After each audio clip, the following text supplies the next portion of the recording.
Order, please rise for the pledge. I pledge allegiance to the flag of the United States of America and to the republic for which it stands, one nation, under God, indivisible, with liberty and justice for all. Roster call, please. Wondergem, Here. Highborn, Steffes, Here. Jardine, here, Palmer, here, DeHaan, Here. and Klein. Here. Quorum. Please note, as a courtesy to members of the audience and the Board of Education, to silence your cell phone. Public will be able to speak during public comment is signed up. Do we have any other forms? Okay, great. We'll move on to our agenda. First item is approval of the agenda. Can I get a motion? So moved. Support. All in favor? Yes. Opposed? Carries. Consent action agenda. Can I get a motion? So moved. Support. All in favor? Yes. Yes. Opposed? That carries. Then on to our regular action items for the evening. First item is a resolution to participate Kent ISD School Choice Program. It is recommended that the Board of Education approve Grandville Public Schools' participation in the Kent Intermediate School District Collaborative School Choice Program for the 2023-2024 school year. Can I get a motion? So moved. Support. Yes, and this is an annual thing. This and the next two agenda items, we, by Section 105 of PA 300, have to follow a schools of choice program. We can choose to do the state schools of choice, which means that we would be looking at school. We'd open up a number, and kids from all over the state could come in. Or there is a part of the PA 300 that says you can have a county plan. And so ISD districts decided to look at a county plan to be able to have more decisions about locally who comes in and comes out versus having kids from, say, the other side of the state apply. So this is, again, an annual thing, and we recommend that we, like we have in years past, stick with the Kent County Schools of Choice plan. Raj, just, when we first started doing this, not that I'm trying to be too anal on this, but when we first started doing this, we were told that we need to do it in order. And seems we're doing it out of order, because first we would need to opt out of the state, then accept the county, and then accept the contiguous. You can do it either way as long as you are doing it on the same day. And if you don't adopt this, then you're still in one. But if you do adopt this, then you have more options. So it can go either way. Any discussion? Questions? All right, let's take a vote. All in favor? Yes. Opposed? Motion carries. Next item, along the same lines, is the resolution to opt out, Section 105. It is recommended that the Board of Education exercise the option permitted by Section 105 of the State School Aid Act of 1979, as amended by Public Act 300 of 1996, and not accept Section 105 applications of non-resident students from outside our district for purposes of operating an intermediate school district-wide schools of choice program in accordance with Section 105 for the 2023-2024 school year. Can I get a motion? So moved. Support. And again, we opt out of this plan if we choose to be in the other plan, and we do choose to be in the other plan, so that's why this is also before you. Questions, comments? All right, let's take a vote. All in favor? Yes. Opposed? Motion carries. Continuing on with our school of choice journey, resolution to opt in to Section 105C. It is recommended that the Board of Education exercise the option permitted by Section 105C of the State School Aid Act, Public Act 119 of 1999 as amended by Public Act 297 of 2000, and accept applications for enrollment from residents of contiguous intermediate school districts for the 2023-2024 school year. Can I get a motion? So moved. Support. And this involves contiguous districts, so when you opt out of the state of Michigan one, and you opt into a county one, because we're a district that is partially in Ottawa County, we look at contiguous districts because there are some things, some kids that will come to Grandville, as an example, through Hudsonville and Jenison, and vice versa. Sometimes it's services, sometimes it's families, different things, but this allows us to do those schools of choice if it's not technically within Kent County. And again, we've done this forever, since this started. Questions or comments? All right, let's take a vote. All in favor? Yes. Opposed? Motion carries. Next item on the agenda is the 2023 General Fund Budget Amendment. It is recommended the Board of Education approve the resolution within the 2022-2023 amendment budget booklet as presented for general fund. Can I get a motion? So moved. Support. And again, another annual thing, but this is a portion when you have an amended budget.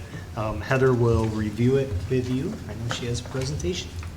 Let's see here, slideshow. Here we go. So this presentation will focus strictly on the general fund and amending the revenue and expenditures. One of the requirements for budgets is that all boards in the state of Michigan adopt a budget prior to July 1. And during that time, there are a lot of unknowns because our fiscal year end does not line up with the state's fiscal year end. So at the time, the unknowns were, or what I had projected was a foundation allowance set at $91.35 per pupil. Actually came in at $91.50 per pupil. And it also had additional categorical funding in there from the state. Pupil count, we projected to remain flat. And then our blended count, we finalized at 5,508. Federal grants rolled over from 21-22. So prior to pre-COVID years, we didn't have a whole lot of federal grant rollover, but with the ESSER funding, that is allowable, and some of that has been rolled forward. So, and then staffing levels were rolled over from 21-22 with a step and a 4% increase as contracts were finalized too. So now that we have the knowns, just a reminder from our previous meeting, we talked about the different types of revenue and where it comes from. So I'll have a breakdown for you of the amounts for each category and then what led to some of the changes on the next slide here. So revenue overall is up 4.4 million from projection. And when we look at the local sources, we increased, we're receiving an increase in Medicaid fee-for-service this year. Now that is run through the Kent ISD, but it is recorded as local dollars. And so just so you know, Medicaid dollars are, they're not paid up to date. So we are paid in arrears, and I mean, going back to even 17-18 school year, they're still paying out Medicaid dollars for those school years. What's the typical lagging on that percentage? Percentage-wise? Like what are we owed that we're not gonna get this year, but will likely get next year and the year after? Oh, Is it ever consistent? I've never really looked at that, but my estimate would probably be about 20%. Okay. So for us, our Medicaid total is typically around $350,000, but this year it'll be about $200,000 more. So, and then daycare is coming back just based on the prior 2 years. You really can't compare the daycare revenue to what it's coming back to what it was pre-COVID, let me put it that way. And then also athletic admissions too are up. State sources are adjusted to reflect the increase in the MIPSR's unfunded accrued liability, which was enacted when Governor Snyder was in office. It is a net zero impact to us, but what it does, so it increases your revenue, but it also increases your expenditures by the same dollar amount. And they're doing that because they want to right, if you will, the retirement pension program. So we pay a percentage on our salaries to the MIPSers retirement system. And what they're doing is giving us the money in one state aid payment, and then 2 weeks later giving us an invoice and we pay it back. It's a pass-through because legislatively or legally it has to run through the district. It's a pain. I wish they would just pay it down right straight from the state. But what that does ultimately too is by increasing those expenditures, remember when I get to the end of this presentation that our fund balance is based on percentage of expenditures. So our expenditures are artificially increased, which then lowers our fund balance. So the state has given us a specific grant code that we need to use this year, and we haven't heard final ruling on it, but we believe that in doing so and charging it to a specific grant, they will pull that out of the calculation that they do.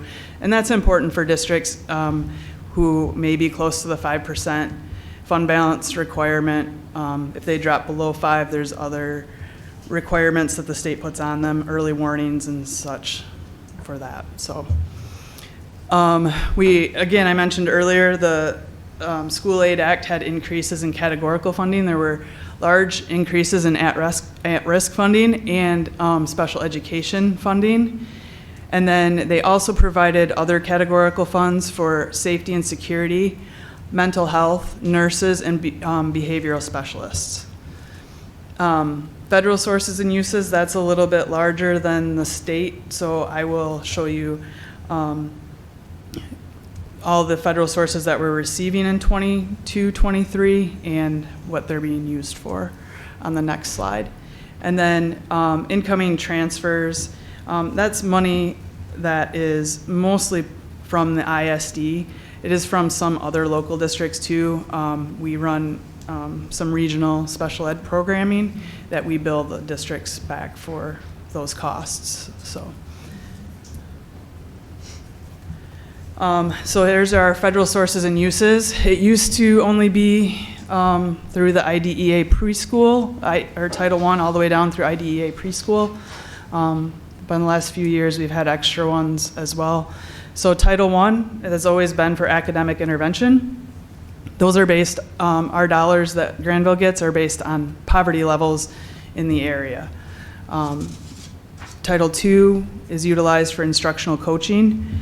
Title III, there's two different pots for that. There's your English language learners and then immigrant funding, and that is all for language intervention. Title IV is academic enrichment. And then we have IDEA flow-through, which is K-12 special education funds that we receive, and then we receive some for preschool as well. So it goes to help offset some of our early childhood special ed costs. With ESSER 3, our focus has been intervention, providing psych and social work services, as well as academic coaching. And then the ARP is the American Rescue Plan. It's really ESSER, but they changed names. So covering that is, or some of the funding that's covering is our English as a second language teachers, behavior specialist coaching, tutoring services, and then K-12 summer school.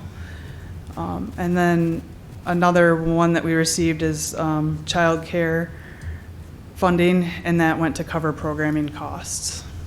Is there any funding going beyond this year for any of the bottom three? 11T will carry forward into next school year. ESSER 3 should be spent this year. There's, if there's any carryover, it'll be very small.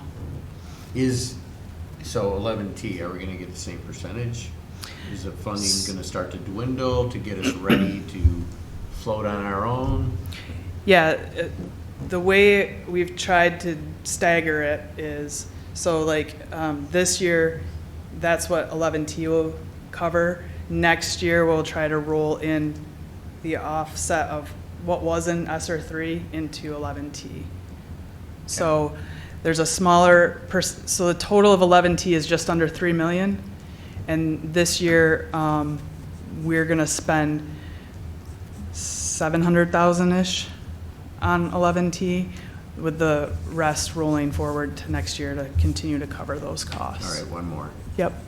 Is the state holding any other funds that, from what they've received from the American Rescue Plan, that they're earmarking for education? So potentially, yes, because what we're anticipating seeing is basically, I don't want to call it an enhancement, but it's basically they've proposed their budget for, you know, the 22-23 school year, but then there's still, it's called supplement, not enhancement, sorry. There'll be a supplemental budget that is supposed to come out at some point. Okay.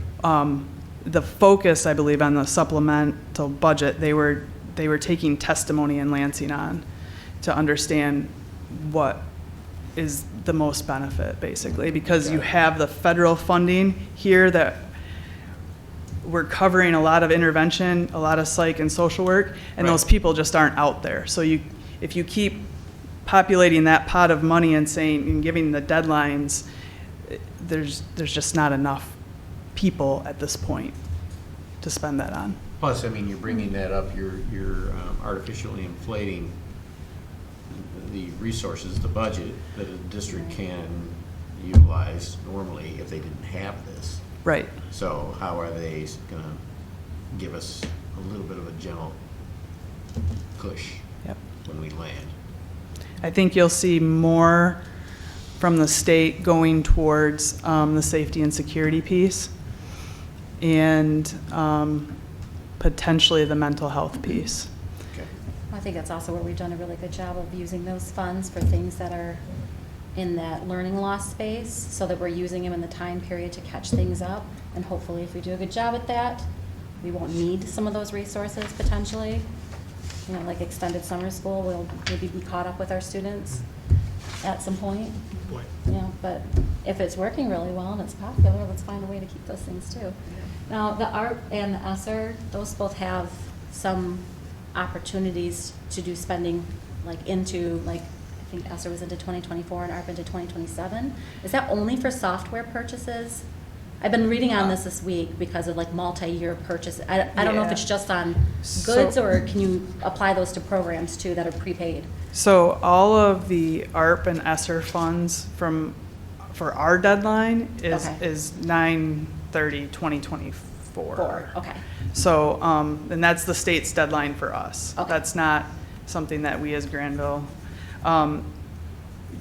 in terms of software and some of those pieces, Mhm.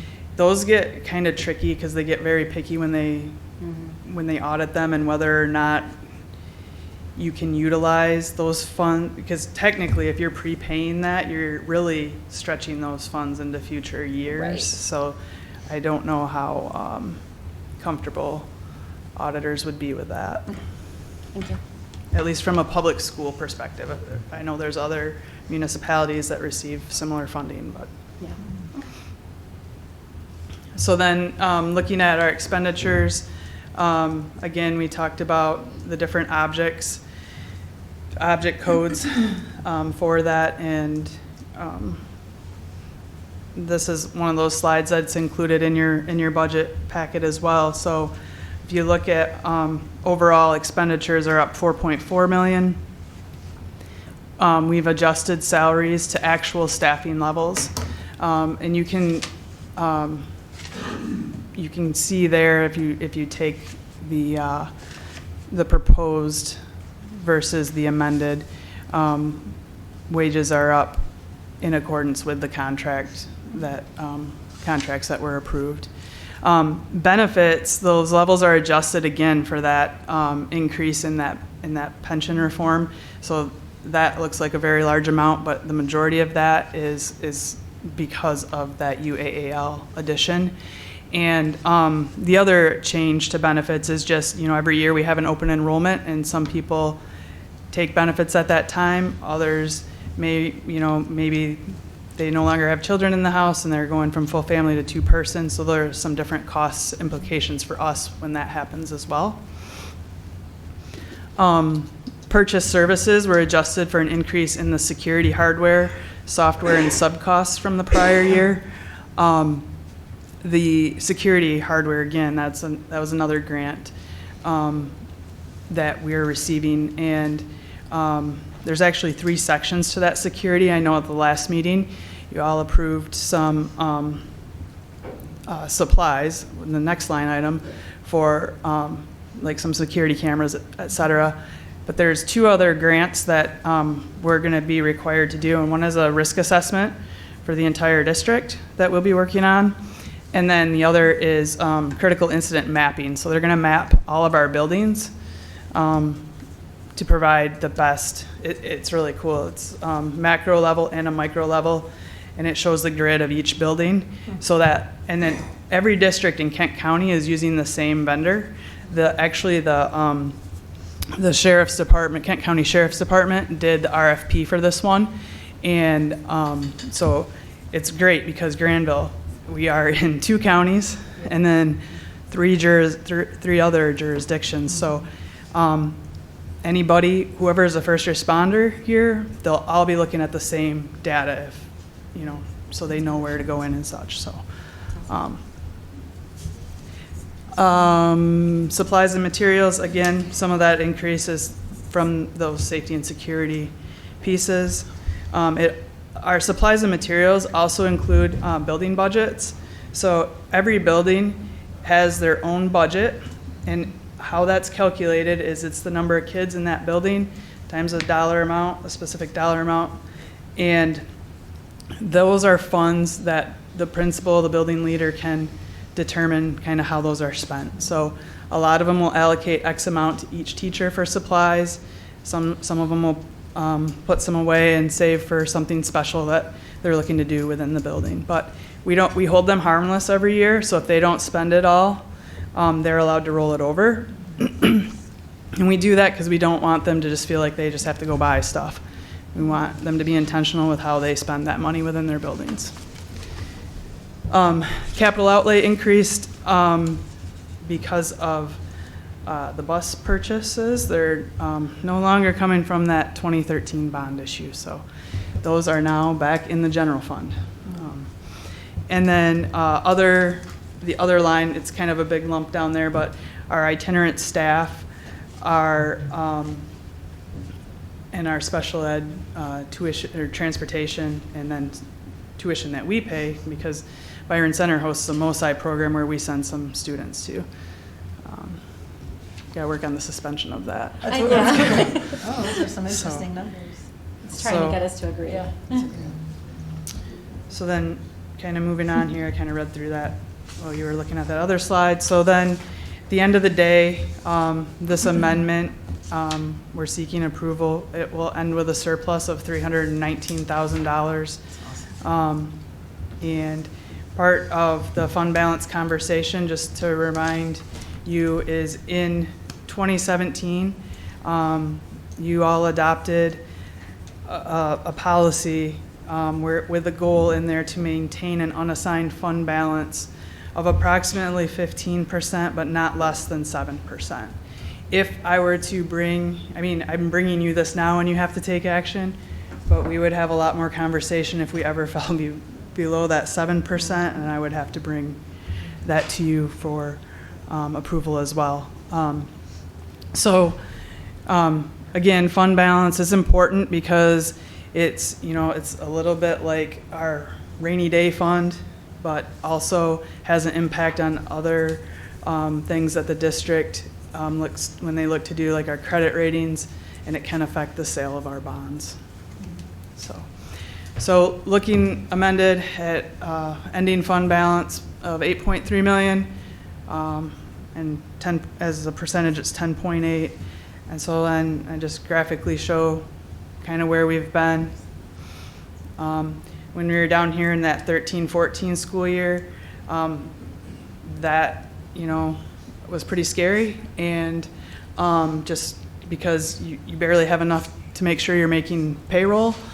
And also you had all the additional MDE requirements because you were below the 5%. So I think we've done a good job. And I've always said my goal is to keep it around 10 to 15, so. So Heather, Deb told Yeah. me this. I remember that name. Yeah.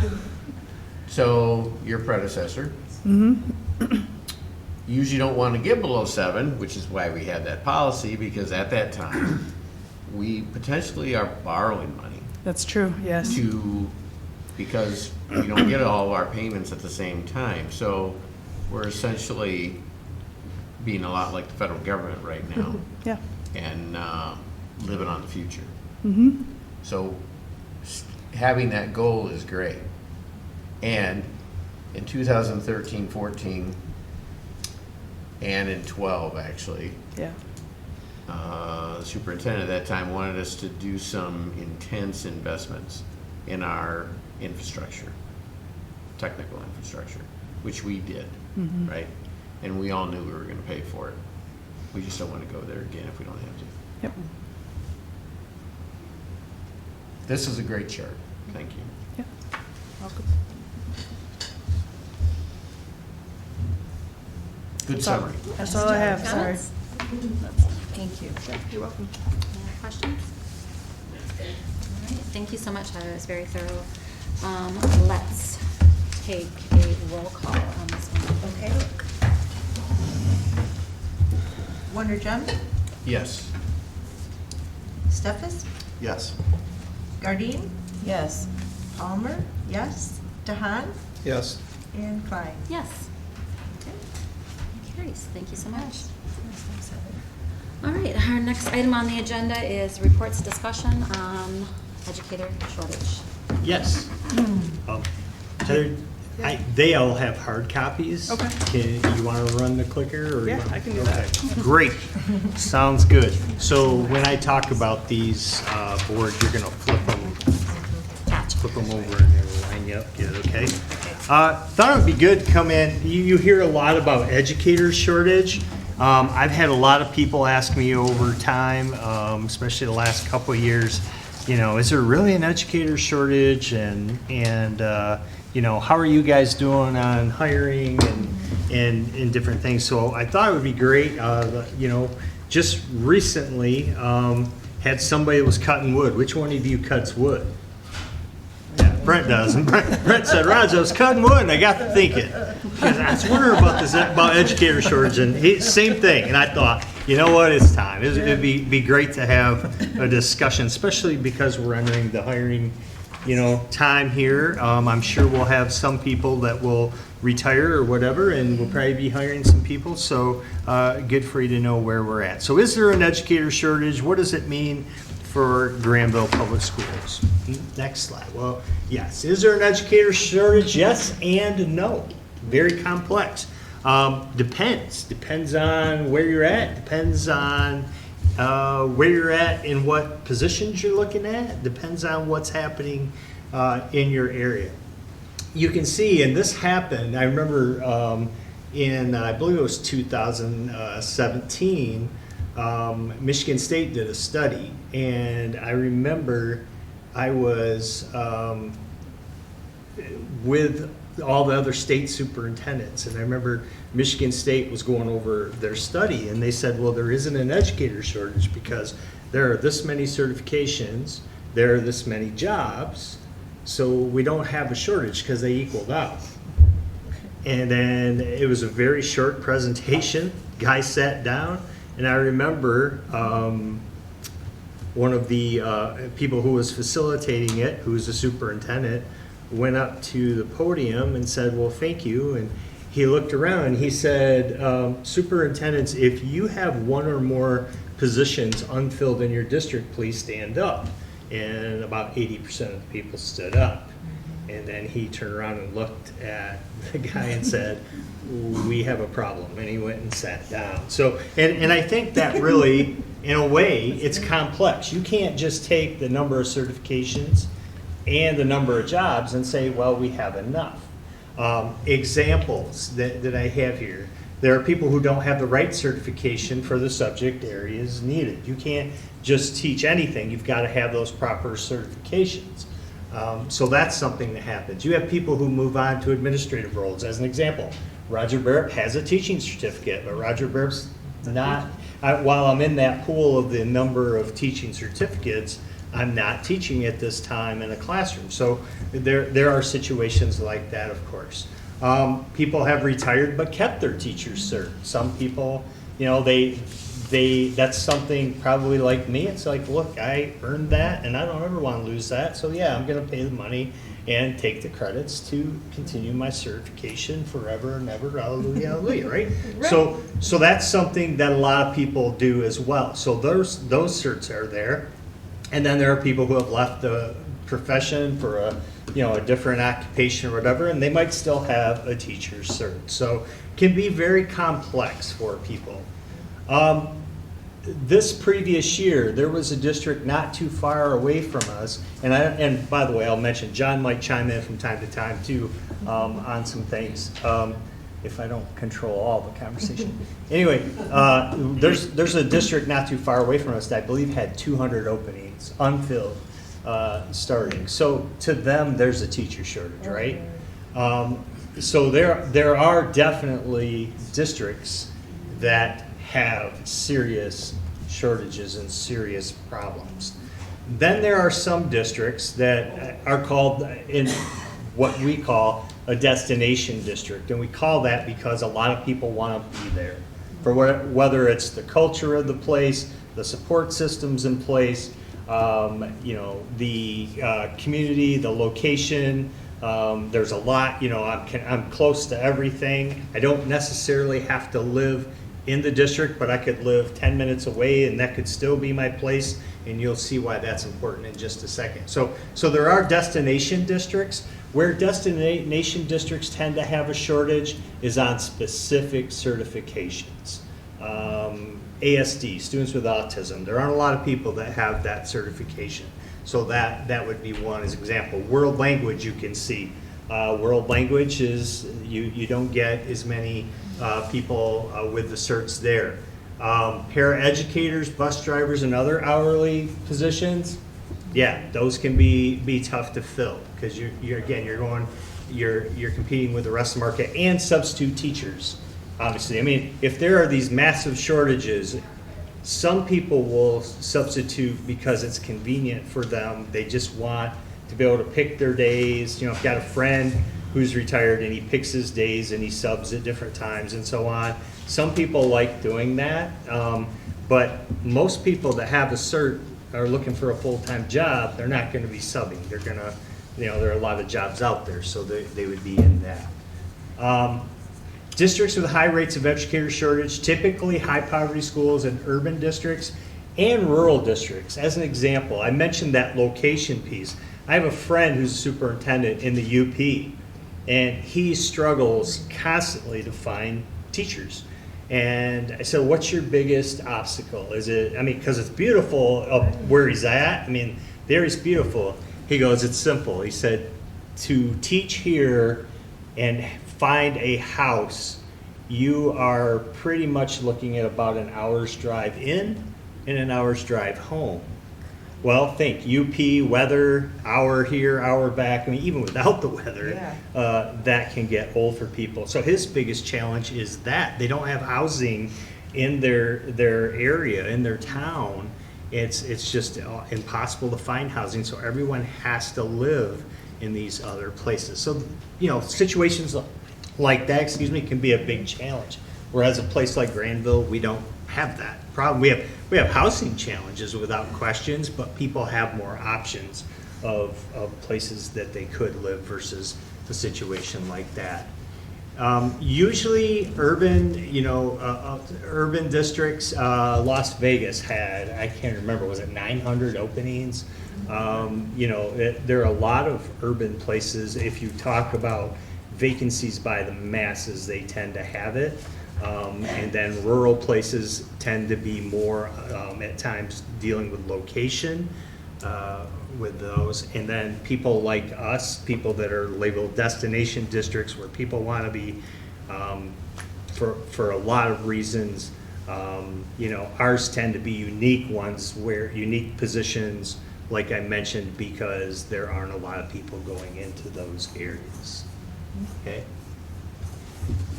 Little history, I mentioned this already, but there really was a slow, we were running into a problem pre-COVID, and then I gave you the MSU example, that pre-COVID, and then it was pretty obvious we had a problem and we had to do something. And while we're all in different situations, was an educator shortage work group. There was a toolkit created in 2017, and I was part of that with the state of Michigan. And there were, like I said, there were a variety of people on that committee. And the first thing we did is went around and talked about our district, and you could see how different the districts were. As I mentioned, you'd get those UP stories in some of those places, a little more isolated.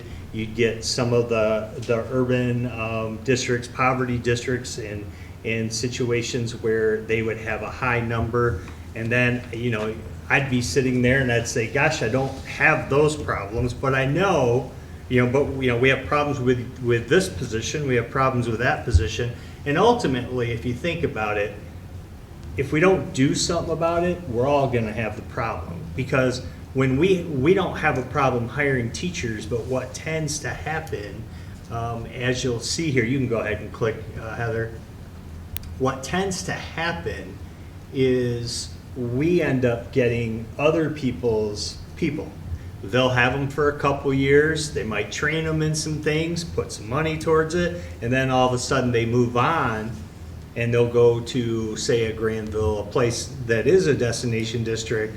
And so that money that's been spent on that particular teacher over those couple years is, that's a tough thing for those districts to have to take. But and then when it comes to new teachers, we're not having any problem with our applicants, so, we end up hiring new teachers. Well, then those are new teachers that aren't going to other places either. So, you're all looking for the same pool of people, and if that pool is quite small, and then it kind of pinches, everyone until eventually, pinches people until it eventually pinches everyone. Probably didn't know this, but we've turned over 40% of our workforce over the last 3 to 5 years. That's a lot. That is a lot to turn that over, and we have done it very well. I give our people, give John and our people kudos for that, but we're very fortunate in that we haven't seen the huge lack of applicants that some other people have. Is that mainly retirement then, the 40%? Yeah, a lot of it's retirement. A lot of it is, and some I'll talk about why people tend to either leave the profession or what have you. I think it's on the next slide. We'll get to it. One question on the rural, like my son's Yeah. friend goes to Hope right now, and he's going into education. And that's one of the things that he is saying right now is he intends to work at a rural district and he says 5 years, because they will reimburse him for his college tuition, and then he plans to he'd like to move to Grandville. Yeah. Is that That- AmeriCorps? What? AmeriCorps does that. I don't too. know the program, but I just know that. AmeriCorps is urban. Yeah. TFA, So what is it for rural then? Teach for America does a lot of that. Teach for America, okay. Yeah, and there's some other ones coming out. Yeah. Matter of fact, I'll talk about that when we will get to that. We're so excited. So you can see, we do find the number of applicants challenging in those specific areas. Again, timing can be a challenge. Something that we're seeing more than ever are educators leaving mid-year. In my earlier years, that never happened. Unless something medically serious happened to them, that never happened, but that has happened more and more. If you have positions, pick one of those kinds of districts, whether it's us or it's one of the urban rural ones that I mentioned, but you have a position where somebody ends up leaving mid-year and you don't have a solid pool, and a lot of people are already committed to other places, that can be a challenge. And we've been able to, we haven't had a lot of it, but we've had some of it. Some other places have had even, a lot more than we have. How long has that been going on? The mid-year suddenly? 3 years, 5 years? I'd say about 3 to 5. It did happen pre-COVID, but it's happened more since then. Okay. Yeah. The one that I remember most prior to COVID, we had one in that Christmas prior to COVID that left, and that was a surprise to me. And then since then, we've had a pretty steady stream of folks that have looked at that December date and said, I have my 30 years, I'm good. Got it. So what you're saying though is it's oftentimes people who are close to retirement already. More often than not, Yeah. it's retirement. In some other cases, as an example, we, in the hiring carousel that we did from really end of August until Halloween, we had a world language teacher who was offered a position as an administrator in a neighboring district. And so because it was one of those really difficult positions to try to fill, it took us a long time to recover and get our full-time person there. The person that's there is doing great, but it just took a long time. So and some of it is that too. More often than not, it's retirement though. Yeah. Okay. So, what educators say contributes to the educator shortage? So there's a survey of over 3 million educators. Educator burnout, and I'll talk more about that in a minute. There's a study on that. Retirement, location change, and we've mentioned some scenarios or things like that where a person changes location. Could be out of state, but sometimes it's within state, and sometimes it's a preference. Something opens up and they want to be in that area. Sometimes it's where they grew up or around where they grew up, where mom, dad, grandma, grandpa are, what have you, and so they look to move. Spouse job transfers happen. That's a common one. Seeking a different line of work. Some people get into the profession and unfortunately realize this isn't for me, and they move on. I don't think that's a ton, but I do think that happens. We have seen that. Desire for better pay, benefits have changed.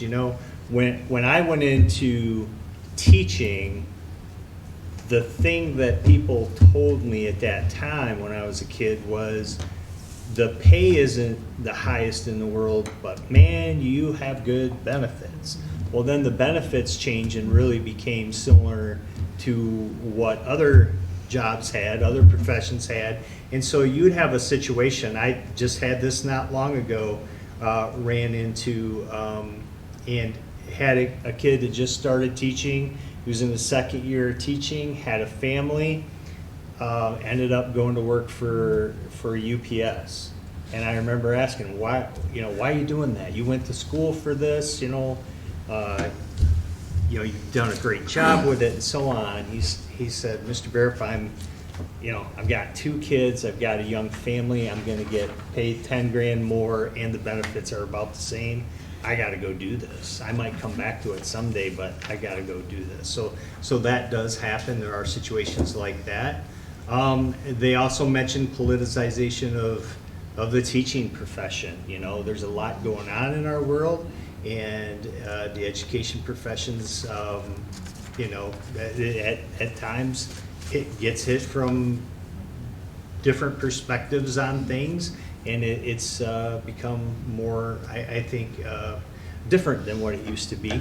They'll tell you that. And then staff leadership turnover. It used to be a lot of people, people would get hired, they'd stay together, and they'd stay together for 30 years. I mean, that was a norm where you had a team of people that worked together for a long period of time. When you're in some districts and the staff keeps turning over every year, people are coming and going. You have principals that are coming and going. you can understand why that might, now I've got to try to bring this person up to speed, and, and then they're gone, and then somebody else comes in, and so on. Some people have a hard time with that in places, and they move on. So, educator burnout, want to talk a little bit about that. I'm sure a lot of you have heard of job burnout, career burnout, and so on, but some interesting stuff has come out lately. I mean, this is nothing new. You've seen 1974. There's the definition of what burnout syndrome is.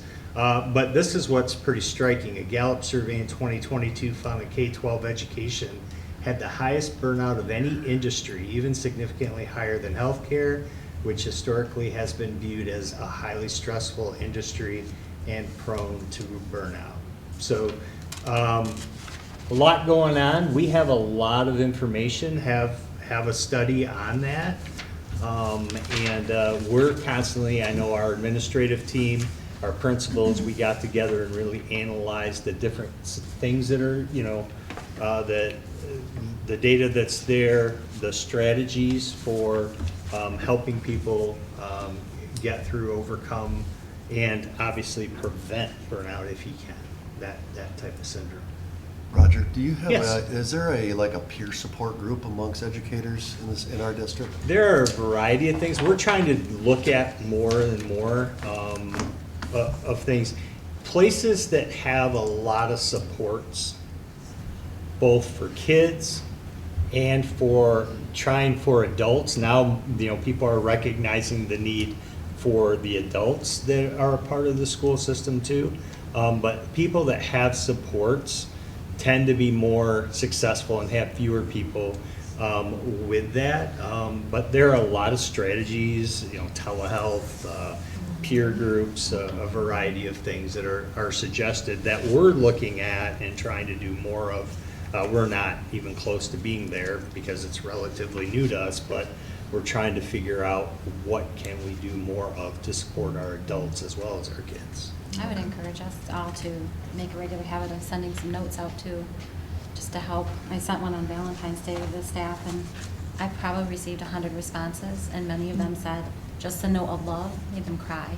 And while that was touching, it also hurt my soul to think just being told thank you and you're cared about from our staff drove them to tears. That just says how fragile sometimes their days can be, carrying so many students and so many families through the educational process, and that they don't get told that sometimes enough.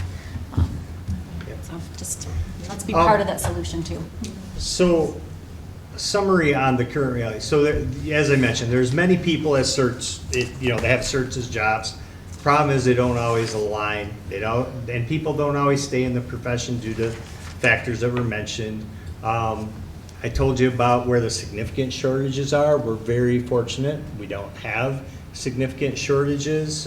Do we have challenges in unique positions? Yes, we do. We do as far as the number of applicants we get and so on, but we don't have the significant shortages. We are very similar in the number of candidates that we have for our job postings as we've always been. So that's promising, but remember, those people are coming from somewhere.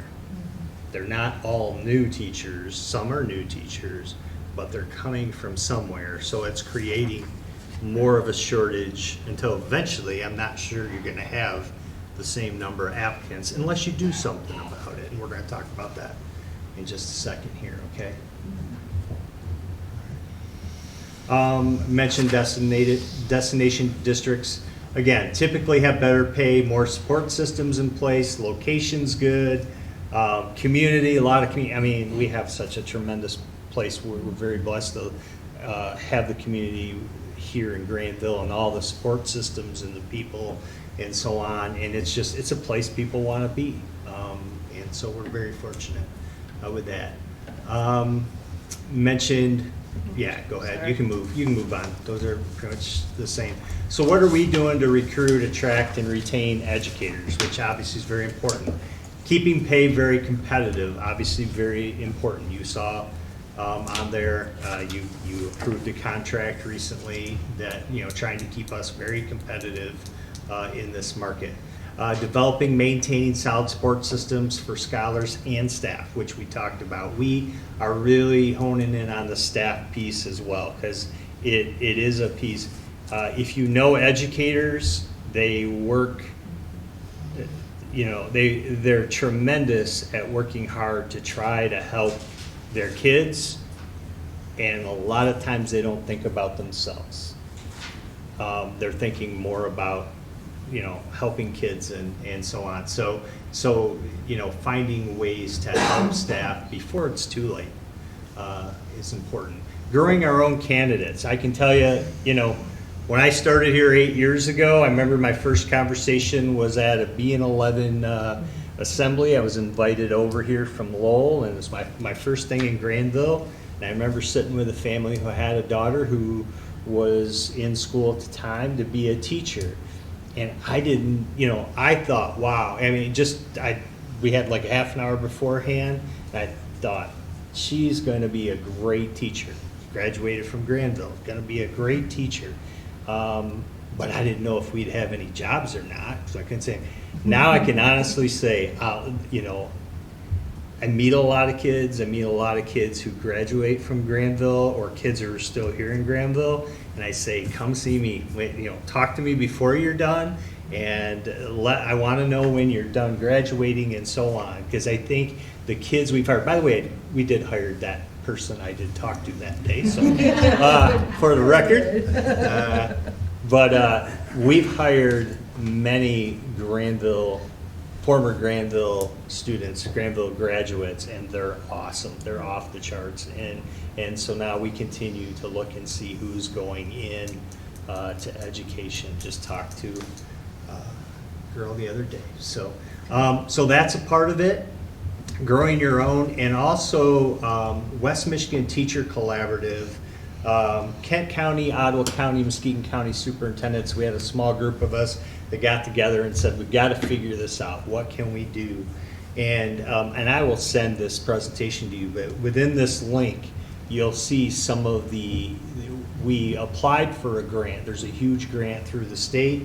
We applied for that grant as a startup to this, but we're really looking at some different pathways to incentivize kids, a grow your own model where kids would, they would get some funding for some of their classes and things that they're doing, a system there. There also are a group of people who graduate from college, get a degree, start a career, and then realize that is their wrong thing, and they want to be a teacher or they want to go into education.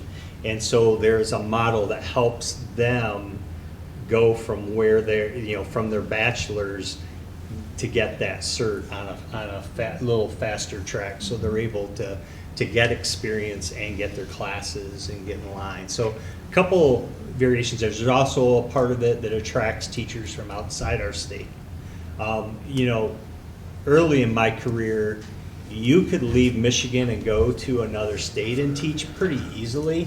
Your certificate would transfer over, the reciprocity of that easily. It was no problem. But coming to Michigan from another state was next to impossible. And people just didn't do it. They've made that a lot easier for somebody with say a Wisconsin teacher's certification to be able to get that flipped so they can get their Michigan cert and be able to teach here. So that's another component. Support for educator burnout, as I mentioned, and we're learning a lot about that, the strategies and things that'll help our staff, help our people. And I think we'll get better and better with that without question. Providing current educators with certifications that align with need. We have some quality people out there, they just don't have the right cert. So again, how do you line them up with where the needs are so that maybe they're not going through school, getting a certification in something that's just, there are a lot of people, that have the cert, and so for them to get a job is a little tougher.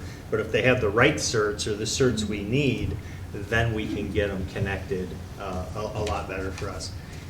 And, I mentioned the politicization of education. And this is important, being very transparent, having our staff understand how to be transparent is important, to make sure the communication is going both ways between them and our parents and our community, and establishing, nonpartisan, altruistic service, if you are. We're focused on kids, and our role is to really look at those two focus areas that we've created and really work hard at those and stay out of the political minefields, if you will, that can get end up with somebody's intent doing something having a very different impact than what they thought it would have, because that ends up making one person upset on the outside, and then the teacher very upset and hurt because their intent wasn't what happened, but the impact was very different than what they thought. So just continuing to work through that as well, and help people stay out of the things that can get them caught up in the political stuff. So MSU did a 2.0, and they after that time where we had that first study and had the discussion and we came out with the toolkit, they said we're going to go back to the drawing board. Now we see this is much more complex, and here are some of the things they found. The increase in exits from profession coupled with decreases in teaching certificate renewal rates point to increased levels of stress, burnout for teachers during the pandemic. A one-size-fits-all solution to the teacher shortage may not be appropriate given variations and challenges by region, by locality, and teacher type, which we've gone over. And then, increasing the statewide supply. Obviously, it may not be enough to alleviate all those shortages in those high needs areas. And when you're talking 200 unfilled, I'll bet you check with Grandville as an example nearby, they don't have those candidates in their pipeline. So, and if we're a district, we've got to have staff, right? So we're going to hire the best people to put in a classroom with our kids. Well, when we do that, there still are people that, some of those people are coming from other places, and they might not be able to replace them. So that bigger picture is why we really need to make sure we continue to focus on recruitment, retention, and helping the profession in general. Questions? That's a lot. I guess I want to bring something close to home. And I'm going to mention my son from a father's perspective, my son John. So when Raj, as you're going through this, I just took some notes. So John graduated from MSU and for his 4-year degree, College of Ed, in 2017, same as that pre-COVID, right? So he had Number one in his class. he was, yes, One in his class. yeah, thank you. I knew you weren't going to mention it, but I know that. Well, they had just under 260 graduates for the College of Ed. And I remember this number. There were 188 that majored in kinesiology. And they had less than 70 that were actually getting into the teacher profession. That was amazing. Yeah. Now, Michigan State, #1 in education in the country when it comes to anyone who wants to get into the K-12 world. So they have a year, but it's not a half a year, it's a year. So in 2018, he went in special ed, 33 graduated with a special ed degree. That's sad, right? So then you talk about locality and the different perspectives of why a teacher. So it had to do with his dad, but anyway, Roger wanted first shot at him, like he just said. John didn't give him a chance. John went and he got a job at East Grand Rapids, special ed. And he was there for 3 years, I think. And he learned a lot. He had a very incredible, stressful position. And then Raj pulled him away. And the one thing he said as soon as he got here is, this is a family. What a difference in the entire leadership, in the principals, in staff, and how much they just are a family. That is something to be treasured, right? So this is just my son.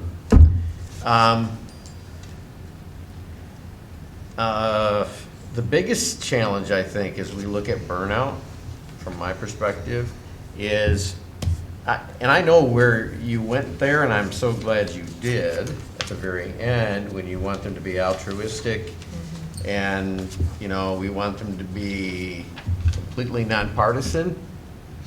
That's not the world we're living in right now, right? Right. So how does administration help? Yeah.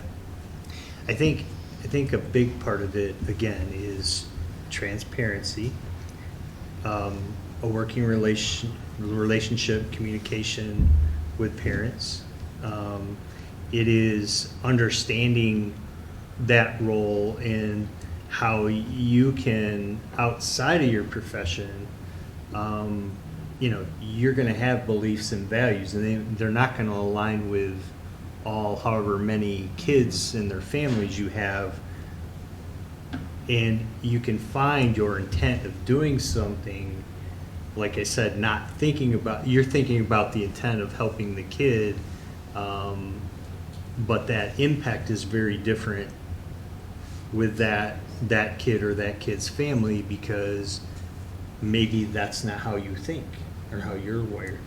And so it's trying to understand, you know, and we have two focus areas: helping each student reach their fullest academic potential, and then every student who comes to our doors safe. They feel safe. They feel a sense of belonging. I belong here. This is my school, and they have the supports in place. And if we focus on those things, those two things, then we have a much better chance of staying out of the political spectrum extremes or sides. It's more focused on the kid and what the kid needs, and you know, and then working with the parent on transparency and choice. And I think that can help us. Not going to be perfect. It isn't. Definitely isn't.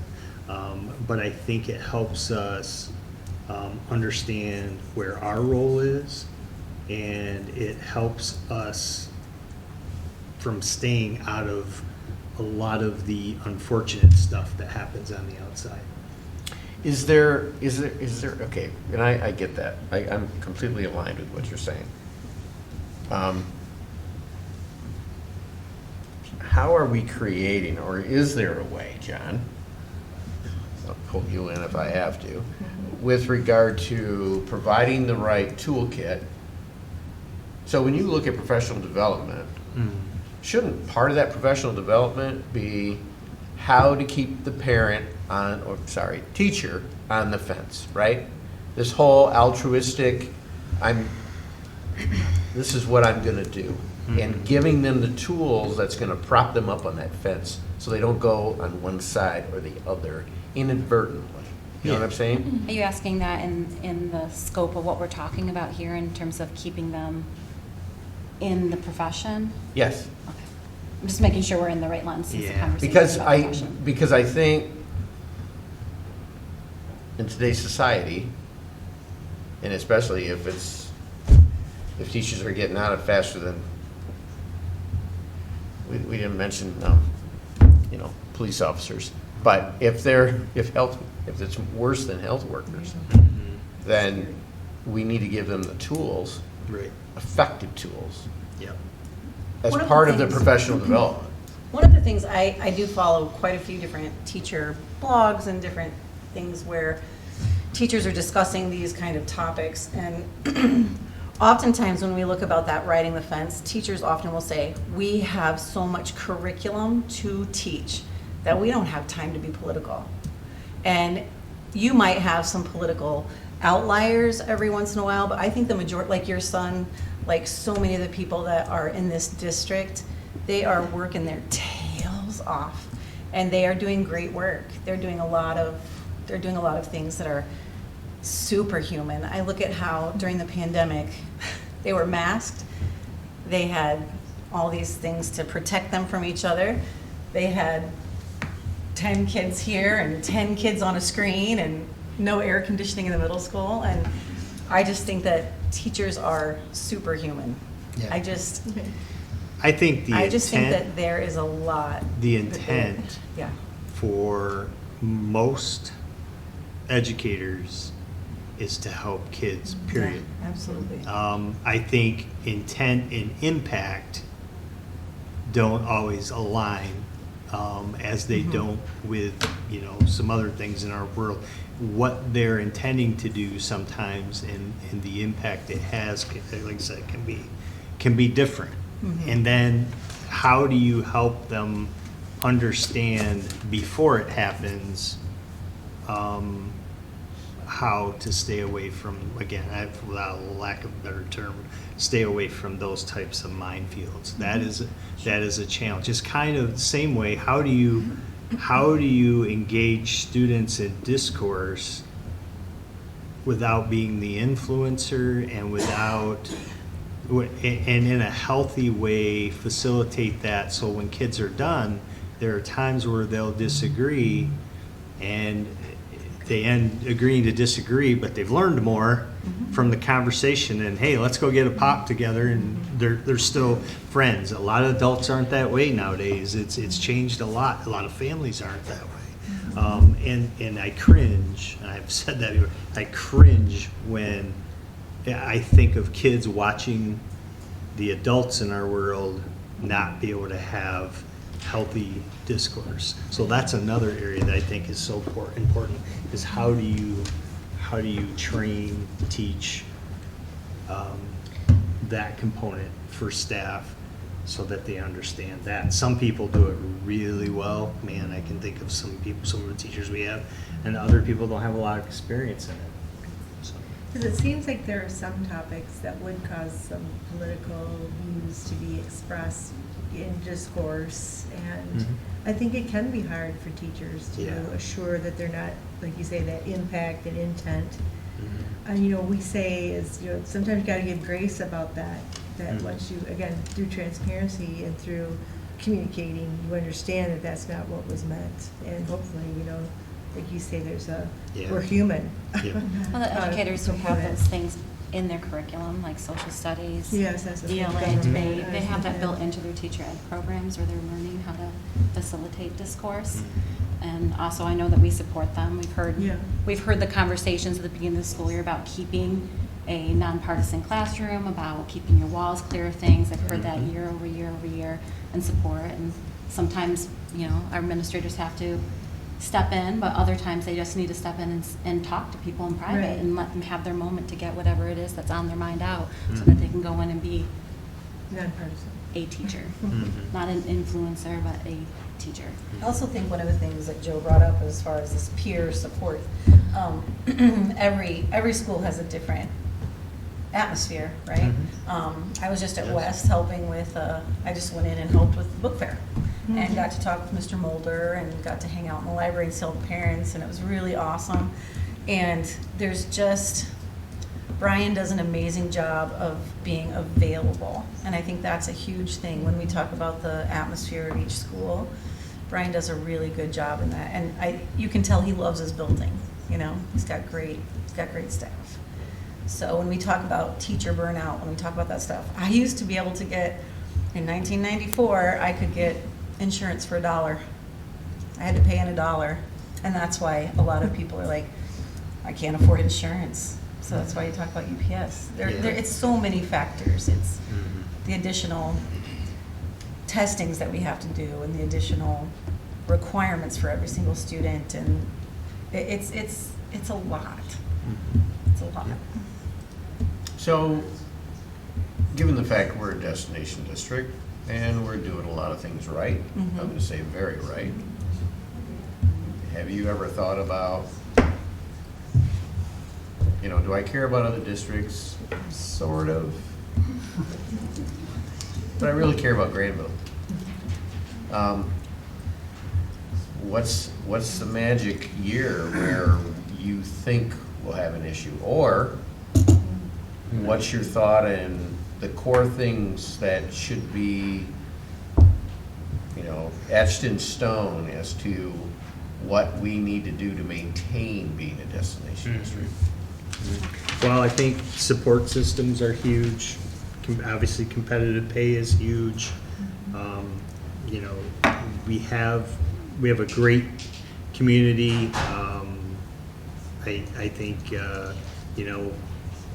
just that in itself is a huge piece, because there's so many great support systems in our community for our kids, which therefore helps our staff and helps our parents as well. Our parents are very supportive people. Those things all go a long way, I think, in helping with that. I think, for us, we have to be proactive. I think growing our own, because I tell you, we haven't hired a Grandville kid that's not been a good teacher. They're all solid. And just very impressed with that. And I think, along with that collaborative, it's going to help grow candidates in general for us and for a lot of the surrounding areas, which should help everyone. So I think that's a key component as well.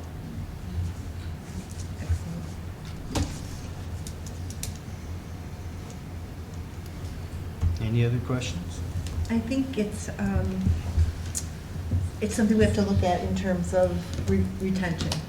We can't just think, oh, we're so great here. Right. We have to be sure we're treating teachers, again, in some of these ways you mentioned, because that's important to make sure too, that hanging on to them. Without question. What does the Yeah. future look like for retirement? Like, Yeah. just adding on to that, is 40% going to continue in the upcoming 3 years, 3 to 5 years? No, because a lot of those people were on the back end, but we're still going to have we still have a large chunk of staff that are on the back end of their careers. I don't want to call them old like me, but they're on their back, the back end of their careers. So we're going to have to. Wise. It's very wise to be Yeah. proactive Yeah. and not go, oh shoot, we have 20 openings and hope you get the candidates. Flavorful. If we can do some things proactively to help with that, I think that's the ticket. So, I will tell you that the agreement that you approved has helped tremendously. From a recruitment standpoint, to be able to share with new teachers that are just out of college and they're looking to move on to a master's degree of some sort, that there is some tuition reimbursement, is really important. The 6 days of maternity leave that we give to our young women, and then reimburse them a sick day every day or every year until they get back to whole, makes a huge difference. And even the salary that we negotiated. In fact, we had one person who was set to retire last year, saw what the agreement was, and rescinded their retirement. Right? So, the agreement that you approved last year has gone a long way in building in some of the retention, not just of our veteran teachers, but the recruitment of our new teachers. When I'm able to tell young teachers that we have some tuition reimbursement, that if you're a young female, you're thinking of having a family, here are the benefits that you have. To the point now where I have districts across the area locally going, hey, what are you guys doing with your maternity leave? I hear people that are thinking like they want to leave and they want to go to you because you got a better maternity leave policy, and what does that look like? And so like I said, just that agreement was a really good step in the right direction. I think as long as we continue to be mindful of what those pieces are, and we get into our negotiations and find ways financially with our budget to continue to build in some of those really great incentivized spaces, I think we'll be able to retain some of that. And on top of that, we increased the amount that we're paying out for insurances as well, which helped with the money out of pocket for our Yeah. staff. So, like I said, the agreement that you approved for 3 years was huge. Thank you so much to you Yeah. all. Oh, yeah. Really, You worked very It was hard with easy it. to say yes to something that you Makes are sense. so wonderful about working with our staff on and making sure we have the funding for, and still clearly keeping a very healthy situation in terms of our budget behind us and preparing the teachers once they're here so they have a positive experience. You're all very, very important and critical to that. We just get the fortunate position to say yes to Because I such a think great opportunity. investment in our employees, they see that and they feel that, and they want to stay. It's Well, really and important. financially, it's a Right. good thing to keep people here because onboarding people is expensive. Having new staff come in, teaching them the ropes, all of that takes time, the mentorship, the extra classes, the extra days of training. So keeping them here and building relationships in our community is Right, good yeah. for us financially, but also good for our students in the long run. They can look back and say, that teacher's still here and they have a connection with them. It's great. More questions or comments? Awesome. Well, thank you so much for that wonderful Thank you. presentation. All right, we are moving to our final portion of the evening, which is public comment. Those who have filled out a form will have 5 minutes. Ms. Gardine will be keeping track of time tonight and will give a warning at the 1 minute. Just a reminder that when you come up here to state your name and you'll be speaking to the board, I'd appreciate if the folks in the audience could allow us to hear what they have to say without disruption. And all the rules for governing the situation are on the back here. If you have any questions about things and that you want to bring up, you're welcome to state them, but if you want follow-up on them, make sure that your name, phone number, address are all on here, email address, and then we can follow up on those items because we can't do a two-way conversation here. Also remember that your words here matter. They matter to us, we want to listen, and they also matter to the law, so make sure if you're going to say anything that violates the rights of others that you if you're concerned about defamation or invasion of privacy, that you consult your legal advisors first. And also, it might be wise for us all to review the bylaws about how to handle a situation that comes to the board. It seems lately we've been getting a lot of questions that need to go through the proper process of concern. So if you have a question that deals with a building, you need to first start with that teacher, then the principal accordingly, or the assistant principal, then the principal, then the assistant superintendent, the superintendent, and then us. So I just want folks to be aware that that whole process is outlined on the website, just in case that you are coming here with an action that you want from a board member. If you haven't gone through those processes, we can't act on that as a board unless it's gone through those processes first. So just wanted to put that out there so we can make sure that we're all in the same space, because we do want to listen and we do want to help. With that all being said, first up tonight, Tessa Jansma, and followed by Jackie Pullman. Right, it's good to see you again. Jackie Pullman, followed by Carol Bronson.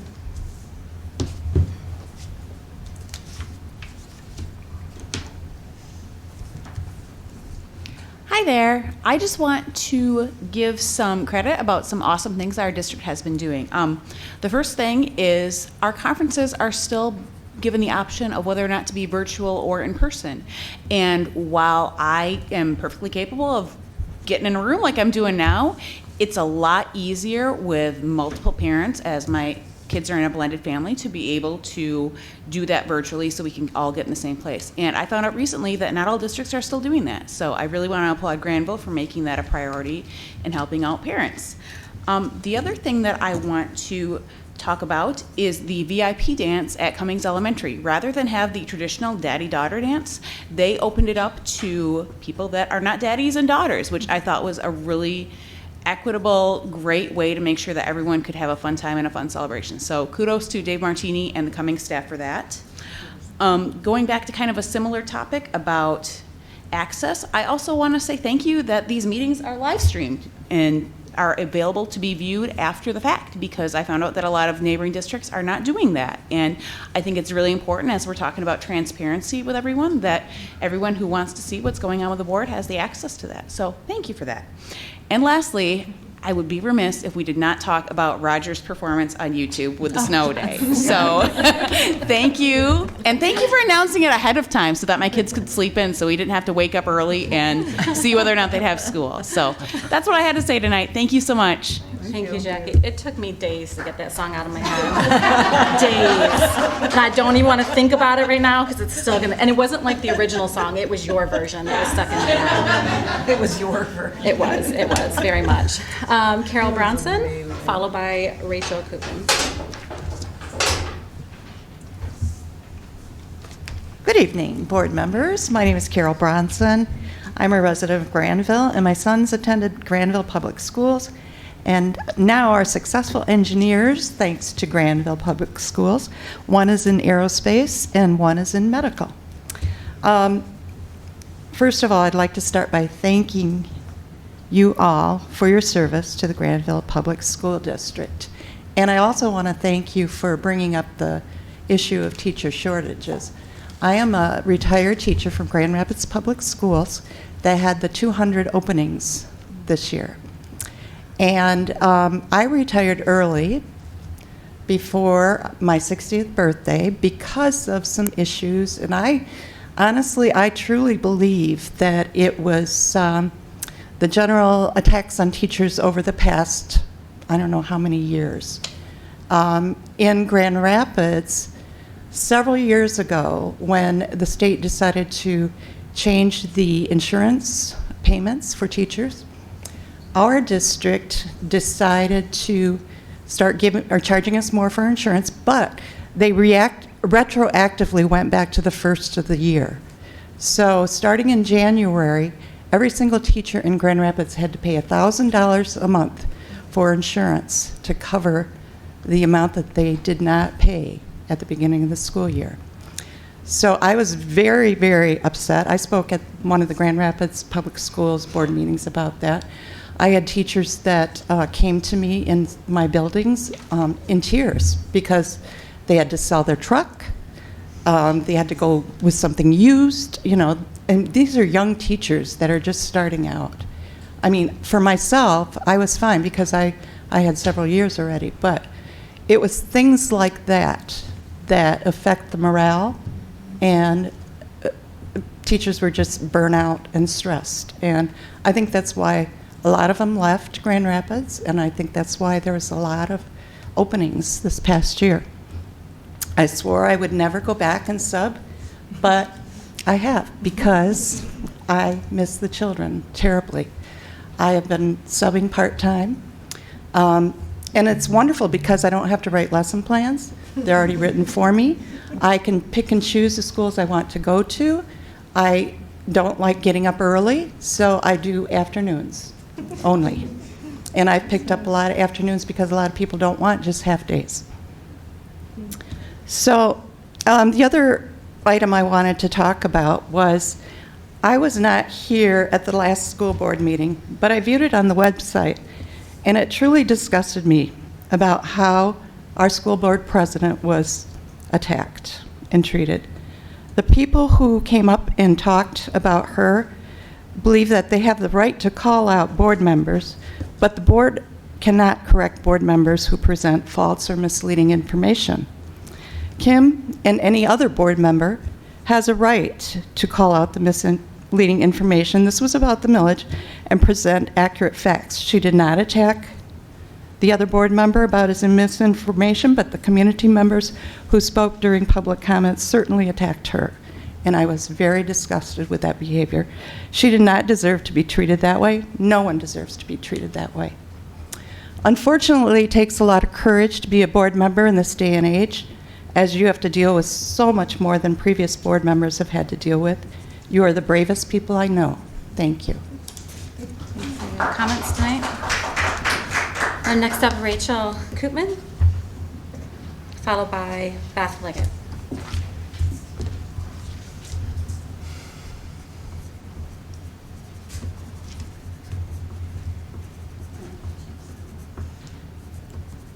Yep, I had to get glasses.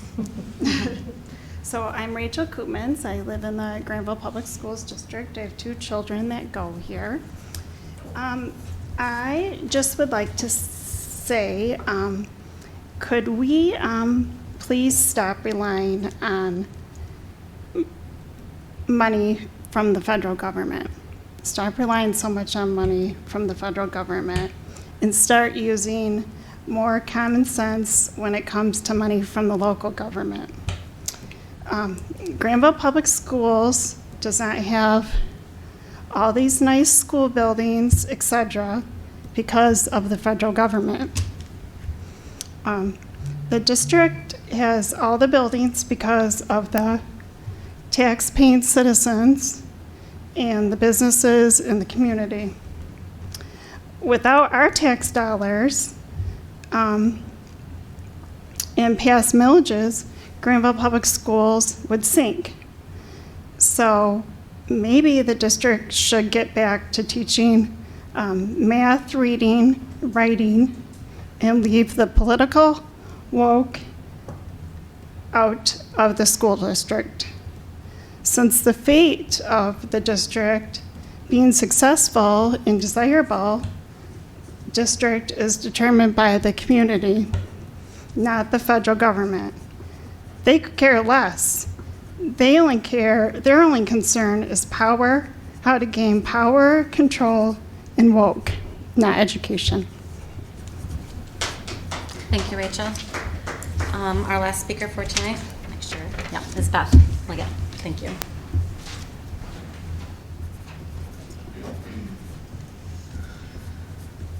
Hi, Beth Leggett, Grandville resident. I'm a parent of a 22 grad and a sophomore currently.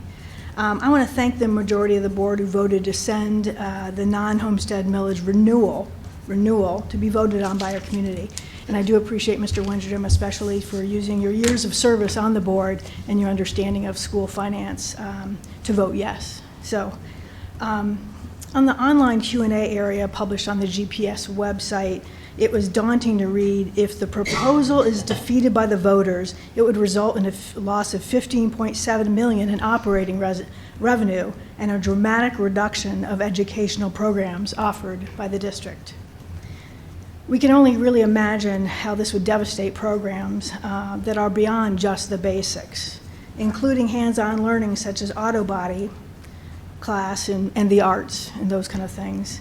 Band mom, is especially close to my heart. You know, just a few years ago, there was this kid that didn't feel like she fit in. She was a good but not great student. Her friends were all outstanding athletes or excelled in other ways. She was looking to find her path. Scared to even try band in 9th grade, a kind band leader convinced her to give it a try. It sounds a little geeky to say that marching band changed my life, but it did. I found my place. I learned how to work with other people and to lead. We ended up being 5th in the state that year in marching in Macy's Thanksgiving Day Parade, and I was forever changed.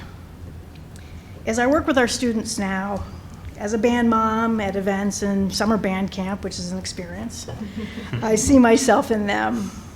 I see those that may not fit in otherwise popular ways, sports or academics. And I get to see them grow and mature and find their place. I know I'll never be great at math that they tried to teach me in high school, but I know what I learned in high school made me who I am today.